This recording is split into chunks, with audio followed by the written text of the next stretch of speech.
क्या आप ई पासपोर्ट के बारे में जानते हैं? छोड़िए, क्या आप पासपोर्ट के बारे में भी जानते हैं? देखिए, पासपोर्ट एक ट्रैवल डॉक्यूमेंट है जो एक country as identity proof issue करती है होल्डर को, जिसमें बुकलेट में होल्डर की सारी डिटेल्स लिखित होती है।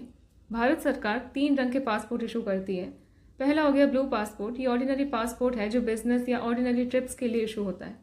दूसरा होता है मरून पासपोर्ट, जो सारे इंडियन डिप्लोमेट्स या टॉप रैंकिंग गवर्नमेंट ऑफिशियल्स को इशू किया जाता है। तीसरा होता है वाइट पासपोर्ट, जो उनको इशू किया जाता है जो इंडियन गवर्नमेंट को ऑफिशियली किसी काम के लिए रिप्रेजेंट कर रहे होते हैं। अब आते हैं ई पासपोर्ट्स पर।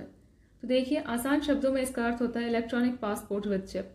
तो ई पासपोर्ट में हमारी सारी डिटेल्स जो बुकलेट में रिटर्न रहती थी अब उस चिप में स्टोर रहेगी, आपकी अदर बायोमेट्रिक डिटेल्स के साथ में। And no need to mention कि ये एक हाईली सिक्योर्ड पासपोर्ट रहेगा जो अगर चोरी भी हो जाता है तो आपकी पर्सनल डिटेल्स लीक नहीं होंगी। फिलहाल दुनिया की 195 कंट्रीज़ में से 140 countries already E passport issue कर रही है।